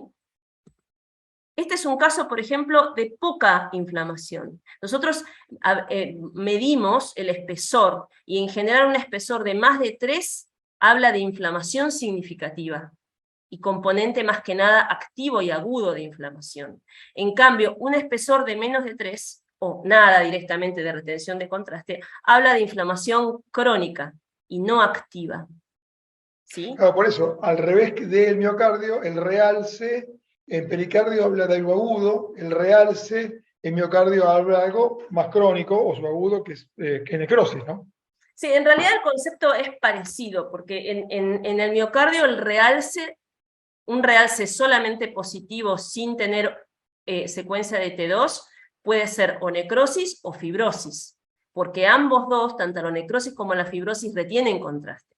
La diferencia entre agudo y crónico en el miocardio va a ser en la secuencia T2-STIR. Si tenemos T2-STIR positivo, va a ser agudo, y si tenemos T2-STIR negativo, va a ser crónico. Pero esto más que nada en retenciones importantes de contraste. En retenciones muy pequeñas la secuencia T2-STIR pierde sensibilidad, no es súper sensible para detectar edemas o focos de miocarditis muy chiquitos, ¿sí? Ahora, en pericardio el concepto puede ser parecido, o sea, es parecido. Cuando tenemos, como en este caso, que no hay derrame, un T2-STIR en donde el pericardio brilla, ahí decimos, este pericardio tiene una inflamación aguda, ¿sí? El tema es que estos son los menos casos, porque la mayoría de los casos de pericarditis subaguda con fisiología constrictiva se presentan con abundante derrame. Por ende, diferenciar derrame de pericardio parietal inflamado en una secuencia T2-STIR en donde ambos dos van a estar hiperintensos es imposible, porque los dos tienen la misma intensidad de señal. ¿Se entiende? En este caso, como no tiene derrame, tiene muy poquito derrame, yo puedo decir que todo esto que se ve hiperintenso en la secuencia T2-STIR es pericardio parietal que retiene contraste. Por ende, todo está inflamado. Por ende, es una inflamación aguda. Pero no siempre pasa eso, que en la secuencia T2-STIR no tenga nada de derrame y pueda diferenciar una de dos. ¿Sí?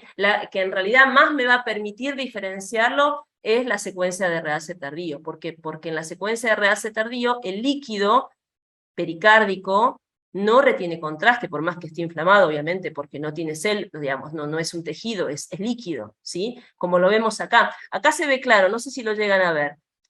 O sea, acá ven el pericardio parietal que retiene contraste, y esto es líquido que no retiene, mínimo, líneas de líquido, ¿no? ¿Sí? Acá, en este 4 cámaras, todo esto es pericardio parietal que retiene contraste, no hay líneas de líquido, y acá tenemos una área que se confunde con el parénquima pulmonar, negra, que no retiene contraste, que es el líquido escaso que tiene retenido ahí. ¿Sí? Perfecto.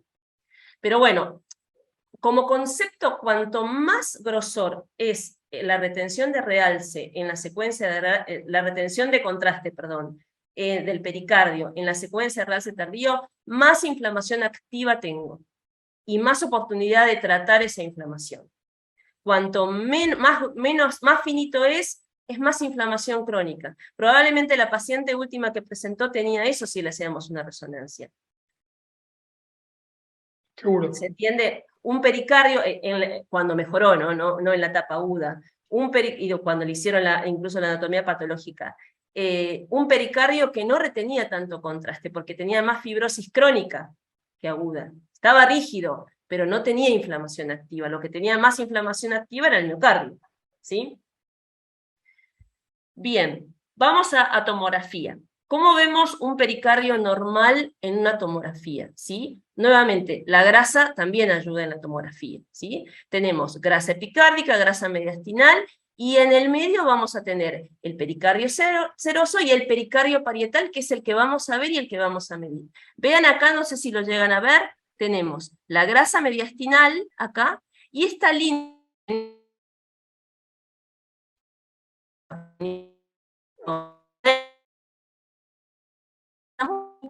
¿sí? Va a ser el pericardio parietal y el pericardio obviamente visceral adheridos, porque no hay derrame pericárdico y hay una cavidad virtual, y por fuera vamos a tener la grasa mediastinal. ¿Sí? Acá en una tomografía sin contraste vemos lo mismo, una delgada línea de 1 o 2 milímetros que va a ser el pericardio parietal entre ambas grasas. ¿Sí? El mismo paciente, si cortamos más abajo, ¿sí? Vamos a ver que esa línea se hace un poco más gruesa.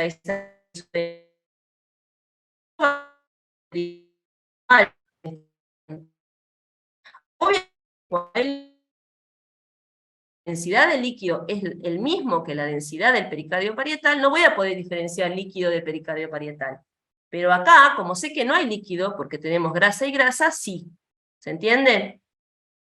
Es importante tener este concepto, ¿por qué? Porque cuando vemos líquido pericárdico, claramente esa línea se va a engrosar, y no podemos decir, en ausencia de inflamación, cuán engrosado está el pericardio parietal, porque se confunde con el derrame pericárdico. ¿Sí? Este es el ejemplo. Ese es el pericardio normal, vean la línea entre grasa y grasa, sin líquido pericárdico, y cuando tenemos líquido, incluso en una tomografía sin contraste, tenemos la grasa epicárdica, la grasa mediastinal, esto va a ser parénquima pulmonar, y vamos a tener el derrame pericárdico, y el pericardio parietal ahí, digamos, en todo ese aumento de espesor, de espacio, del aumento del espacio pericárdico, digamos. Pero no vamos a poder identificar cuánto es pericardio parietal y cuánto es líquido, porque los dos tienen muy parecida densidad. ¿Se entiende? A diferencia de la resonancia, en la resonancia sí podemos, en un paciente como les mostré, que tiene derrame pericárdico diferenciar el pericardio parietal del líquido pericárdico, porque tienen distinta intensidad, ¿sí? Ni hablar si lo hacemos secuencia real C tardío, ¿sí? Ahora, si hacemos una tomografía con contraste, el pericardio inflamado puede retener contraste, si bien tiene menos sensibilidad la tomografía para detectar inflamación pericárdica a diferencia de la resonancia, pero lo podemos ver como en este caso. Este paciente con pericarditis constrictiva que se le aplicó contraste, vean cómo el pericardio parietal, ¿sí? E incluso el visceral va a retener contraste y lo vamos a ver más brillante, más hiperdenso que el derrame pericárdico. Y acá sí podemos diferenciarlo y podemos incluso medir el grosor de ese pericardio parietal, ¿sí? Solamente si aplicamos contraste y hay mucha inflamación como para que ese pericardio retenga el contraste y lo podamos ver. Nuevamente tiene menos sensibilidad, ¿sí? Ahora, si tenemos calcio, la tomografía tiene mucha sensibilidad para detectar calcio, lo vamos a poder identificar mejor. Miren cómo acá este pericardio está grueso, calcificado, y acá también, y en el medio tenemos el derrame pericárdico, podemos diferenciar derrame de pericardio con calcio, ¿sí? Entonces, en tomografía, sin contraste no podemos diferenciar pericardio parietal de derrame. Con contraste podríamos llegar a identificar o a diferenciar los dos, siempre y cuando haya mucha inflamación y el pericardio parietal retenga contraste en la tomografía con contraste, y si hay calcio, seguramente que sí, ¿sí? Este es el estudio que evaluó sensibilidad y especificidad para detectar inflamación pericárdica de la tomografía, y vean que no tiene una alta sensibilidad, cercana al 50%, al 50-60%, a diferencia de la resonancia, que tiene más del 85% de sensibilidad para detectar inflamación pericárdica.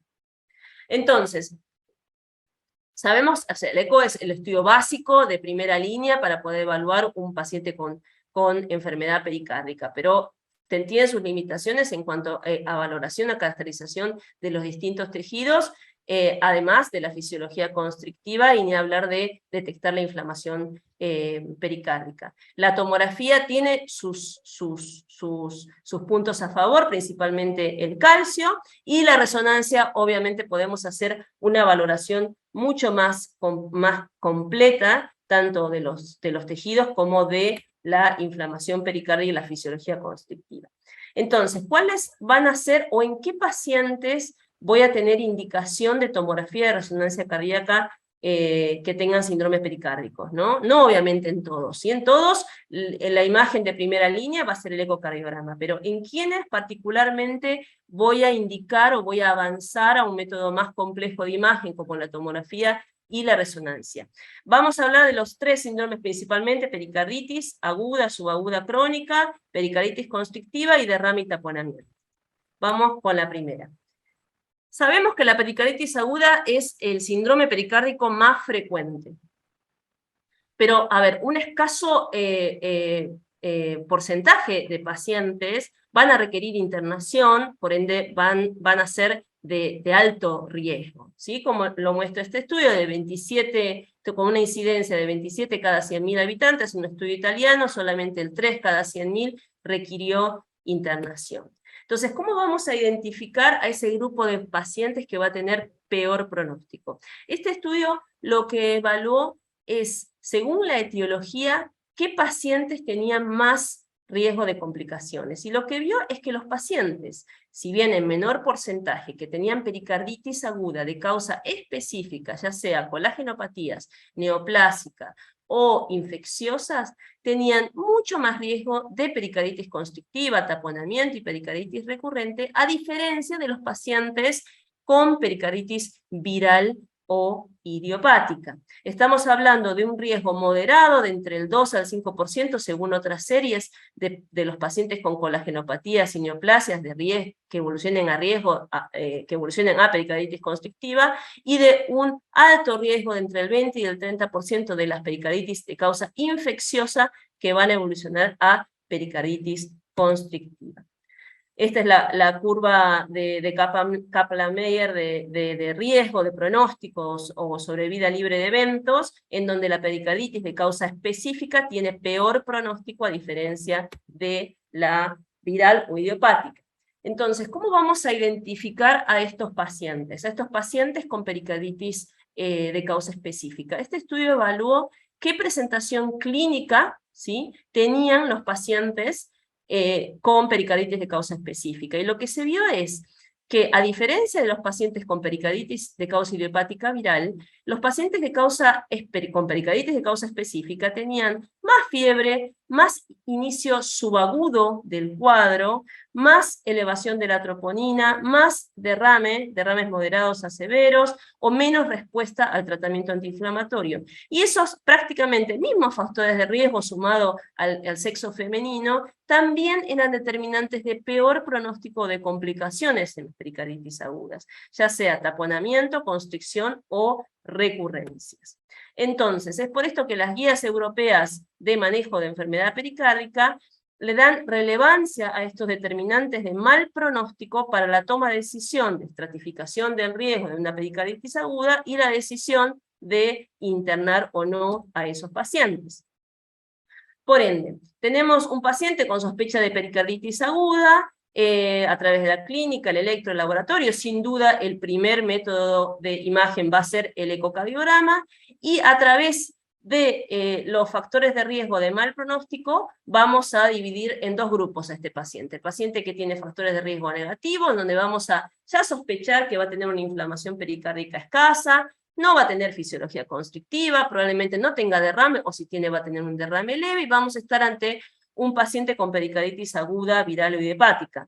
Ahora, si tenemos un paciente con factores de riesgo positivo, vamos a estar pensando que la inflamación va a ser importante. Cuanto más inflamación tenemos, como bien lo mencionó en la charla, más posibilidades de un pericardio inelástico, duro, rígido, y obviamente que va a generar fisiología constrictiva, más derrame pericárdico, y ahí vamos a estar en presencia de una pericarditis de causa específica, ya sea inmunomediada, neoplásica o infecciosa. Y es acá donde va a tener importancia el rol de la resonancia y la tomografía.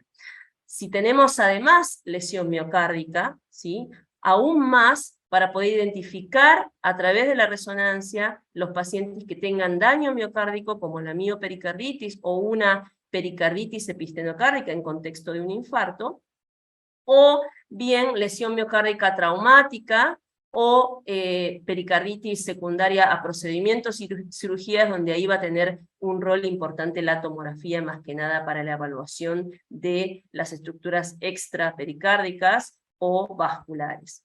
Vamos a hablar primero entonces de la resonancia. No solamente nos va a permitir el diagnóstico de inflamación pericárdica y fisiología constrictiva, sino también nos va a permitir guiar el tratamiento. Y la importancia de la resonancia es poder identificar más que nada a los pacientes con inflamación importante, que van a ser los que van a tener una reversibilidad del cuadro y de la fisiología constrictiva.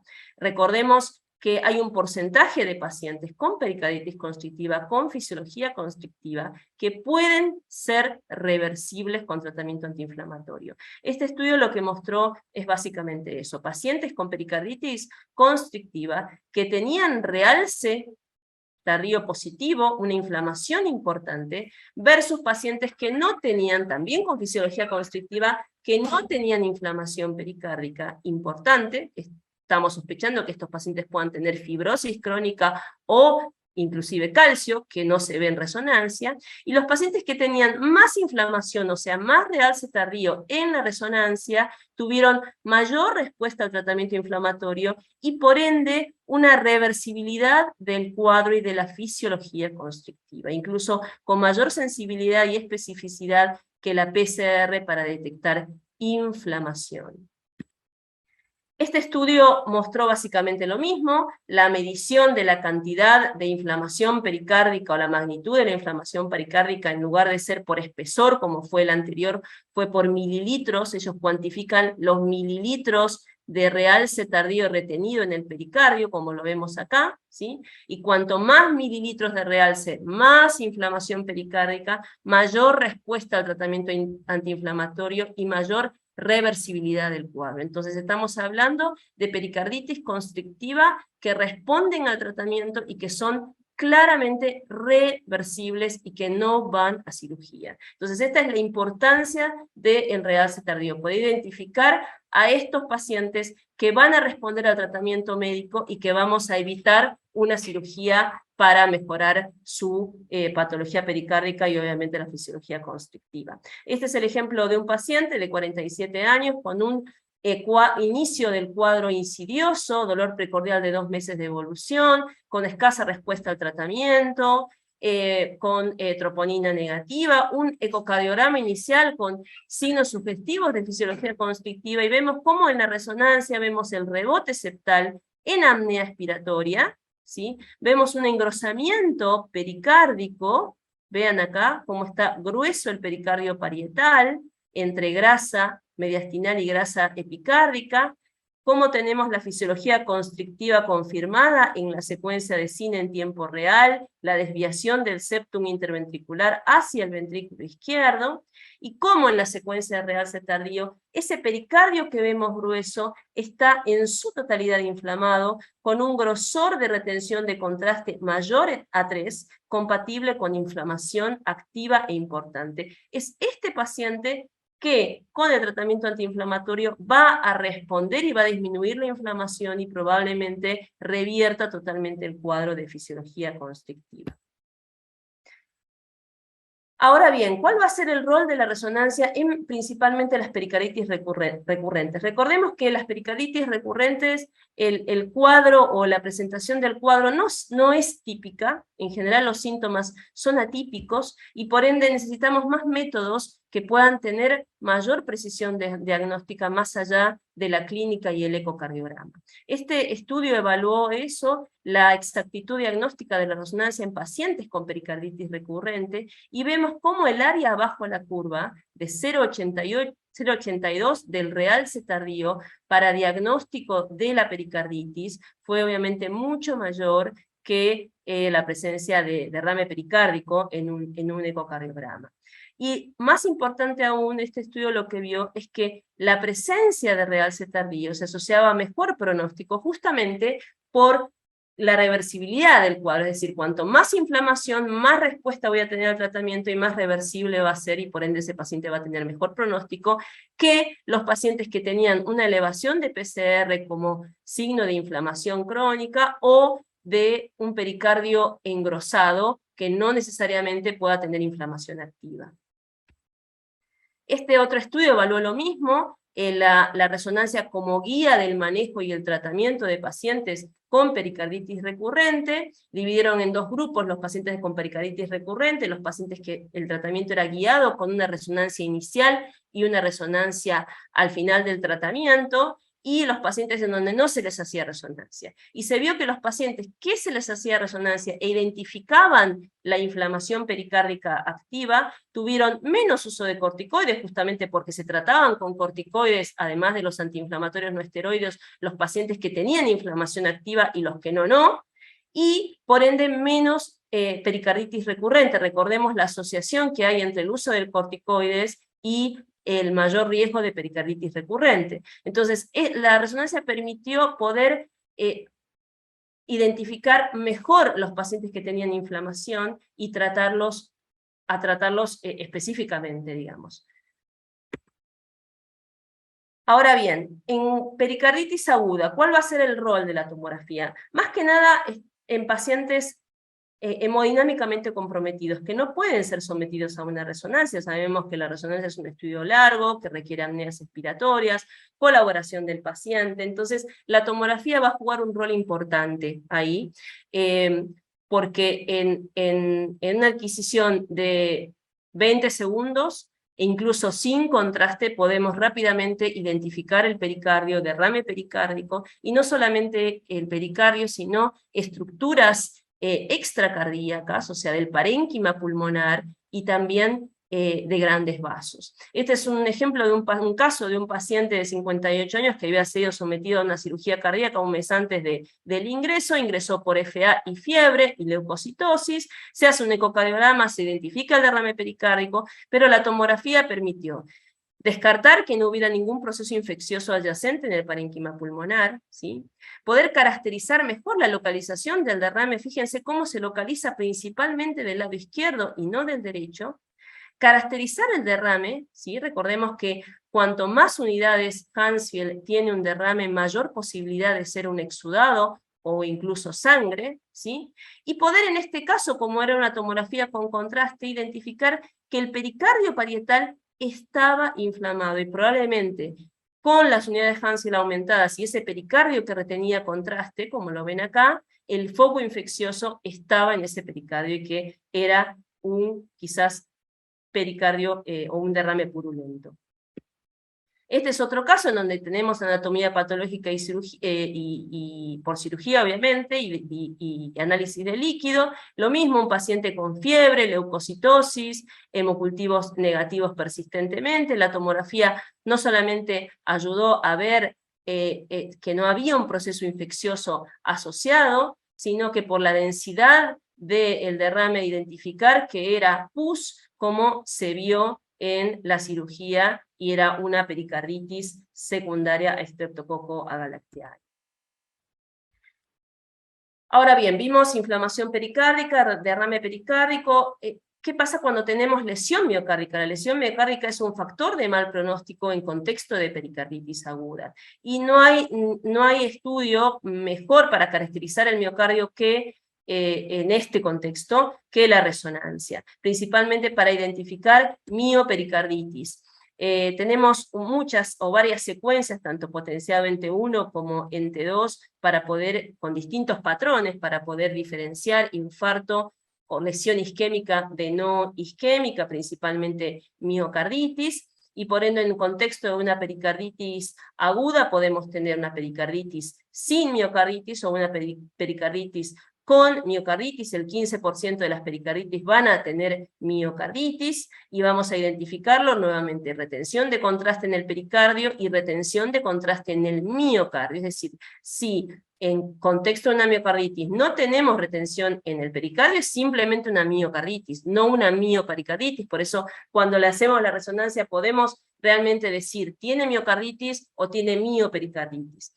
Y también podemos identificar en el caso de que haya una lesión de tipo isquémica, ¿sí? En el caso de un infarto, un paciente que evoluciona con dolor después de un infarto, poder hacer diagnóstico de una pericarditis epistenocárdica, o sea, una pericarditis asociada a el infarto por el patrón isquémico necrótico de la retención.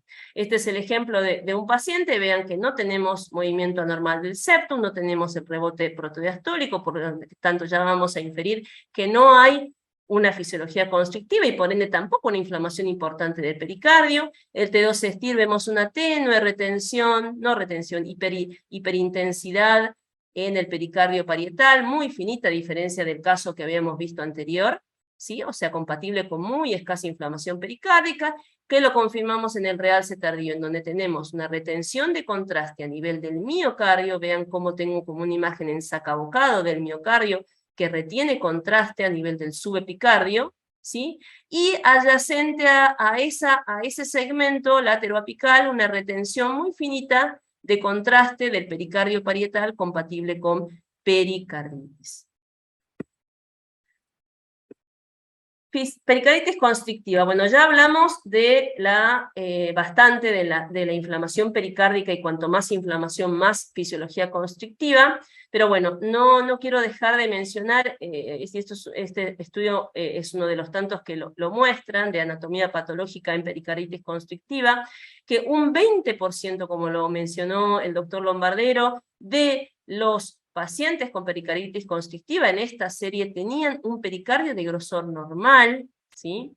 Que independientemente del grosor, ya sea un grosor normal o un grosor aumentado, hay presencia de calcio entre el 30 y el 40% de los pacientes, y que todos los pacientes tienen grados de inflamación aguda o crónica, y la importancia de poder identificar la inflamación aguda, que nos va a hablar de la reversibilidad del cuadro.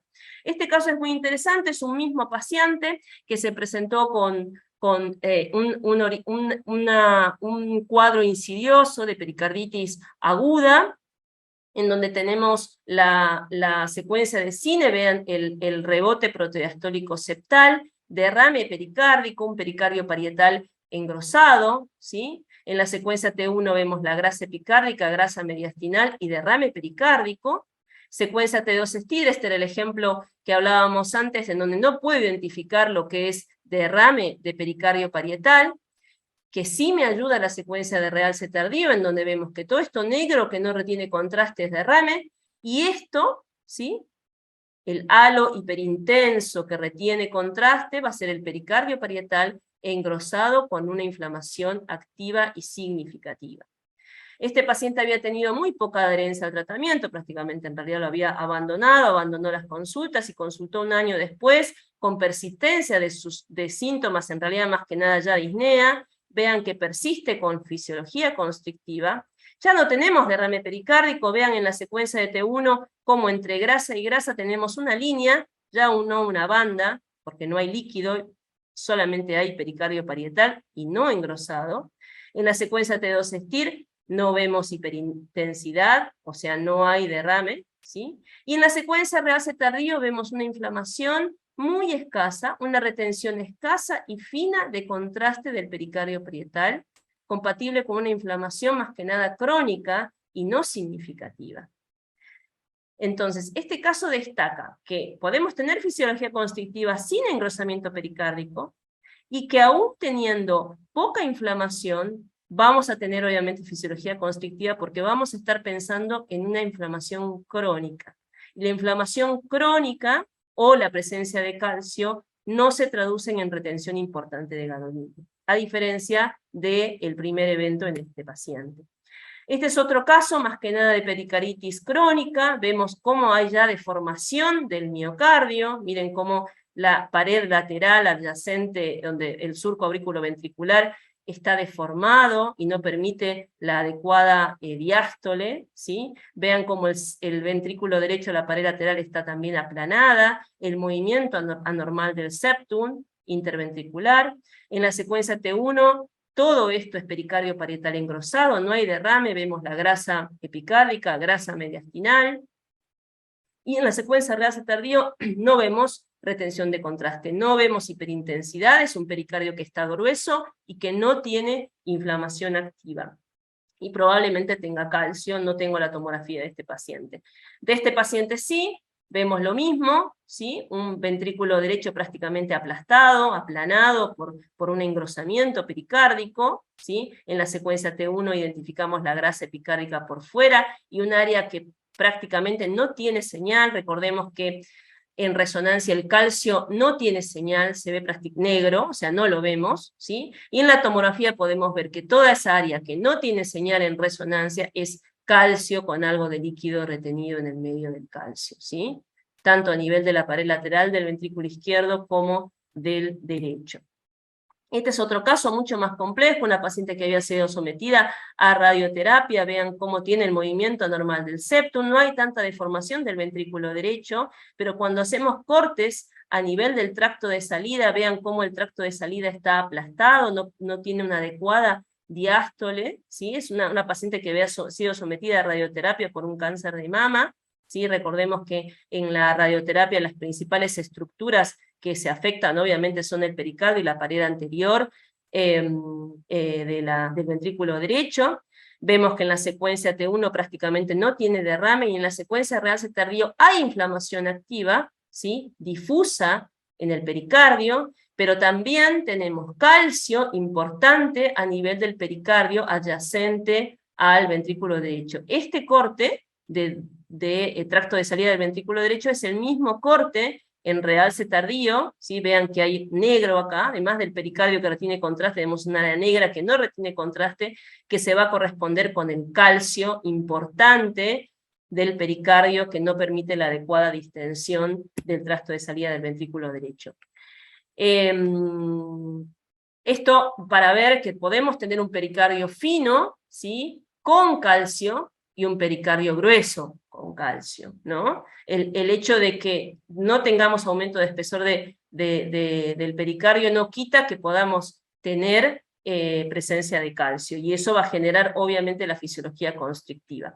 La tomografía por el método en sí, que adquiere un volumen completo, nos permite poder hacer una reconstrucción 3D y poder identificar bien cómo es la distribución del calcio, hacer las reconstrucciones más que nada para guiar al cirujano cuando se realice la pericardiectomía.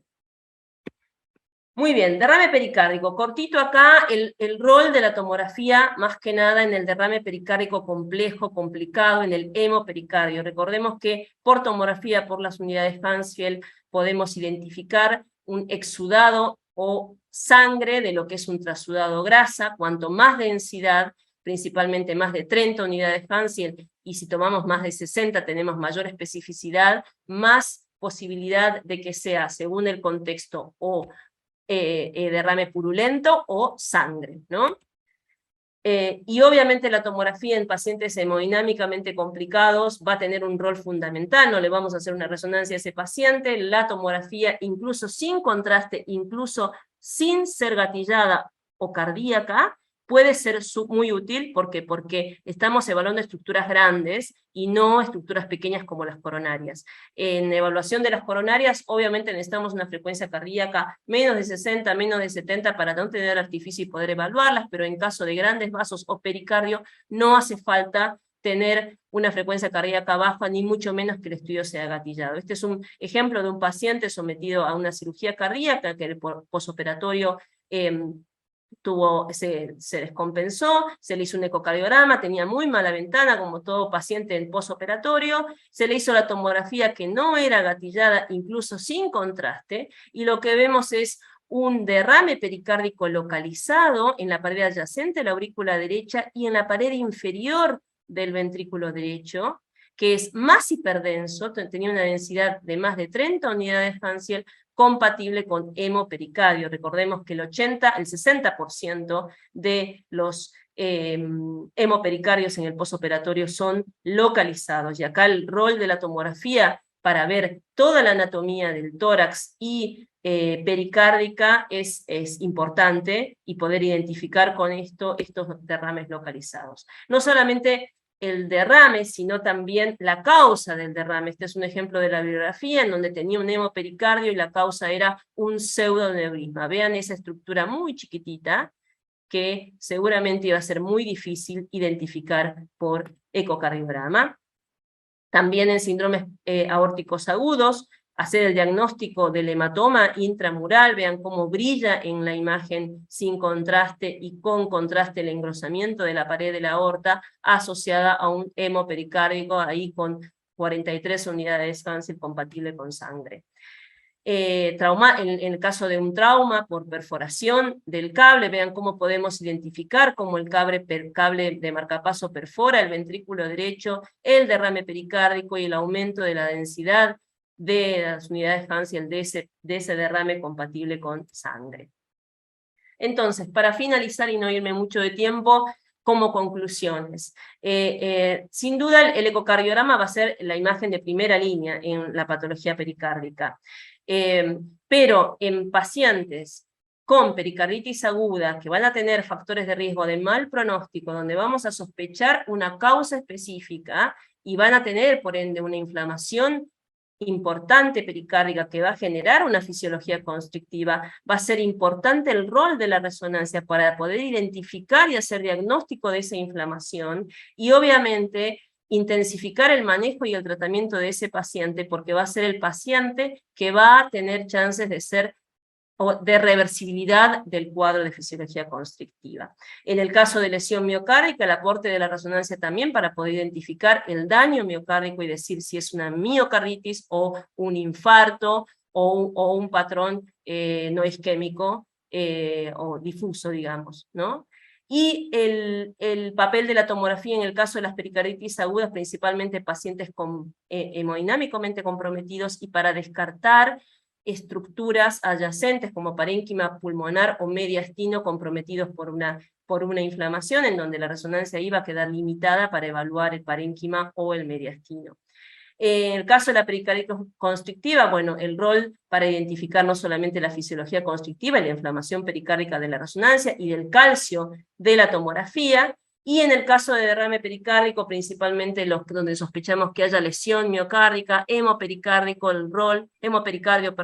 el rol de la tomografía para poder identificar y caracterizar ese pericardio y también la causa de ese hemopericardio. Muchas gracias. Muy bien. Ivania, una clase excelente, que la pueden volver a ver en la página de Tecnoimagen.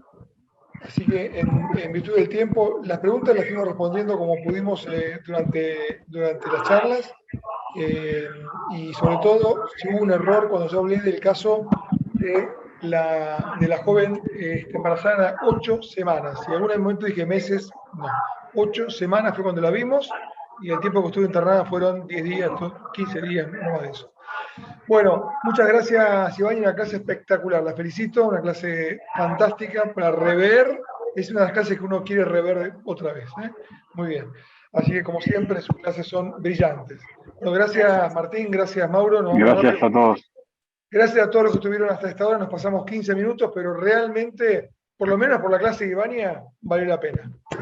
Doctores de toda Argentina y Latinoamérica, nos vemos entonces el 10 de agosto, repetimos. 10 de agosto. No hay curso, y el 3 de agosto nos vamos a ver la clase del doctor Lowenstein. Tampoco hay curso, volvemos el 10 de agosto. ¿Así, Martín? Es así, Martín, tal cual. Ahí ya lo aclaré en el chat y bueno, creo que están todos saltando. Bien. Gracias a todos. Buenas noches. Hasta dentro de 15 días. Gracias. Quedan con la encuesta. Hasta luego. La encuesta. Gracias, buenas noches. Gracias. Buenas noches. Buenas noches.